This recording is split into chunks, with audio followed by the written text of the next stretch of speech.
یەکەم شت نرخەکەیە، هەر نرخەکەیە خەڵک لەسەر نرخەکە هاواری لێ هەستاوە.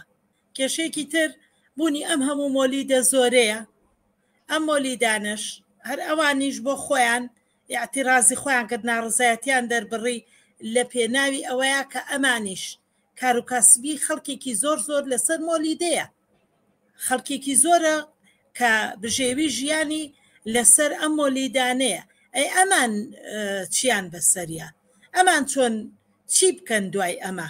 خۆ لەو من خۆمێکێکم لەوانەیە ئەگەر هیچی ئەم سیستمی کارەبا تازە و 24 سەعاتیم بۆ مهم نەبێ، ئەوم بۆ مهمە کە مۆلیدە نەمێنێ یەکی کامپاری مۆلیدەنەی بێ بە حکوومەت ئەگەر کارەبایەکی باش باتێ و یەک کارەبام هەبێ، یەکێکی تریان ئەم هەموو نەخۆشیەی کە لە سایەی مۆلیدەوە بوونی مۆلیدە و کارەبای مۆلیدەوە بە گاز و بە هەر ئەشیعەیەکی تر کە دەری ئەکات کە تۆرە بزانە لە وڵاتەیە چی شێرپەنجە بڵاو بۆتەوە، چی نەخۆشی تازە بڵاو بۆتەوە، هەمووی بەهۆی بوونی ئەم هەموو گاز و ئەم پیسبوونی ژینگەوە کە یەکێک لە سەبەبە ڕئیسیەکان توانی بڵێ لە سا بەڕای من بەلایەنێکەمە لە سا 60 پیسبوونی ژینگە لەوانەیە ئەم مۆلیدە ئەهلیانە بێ کە ئەو ژەهرە ئەڕێژێ.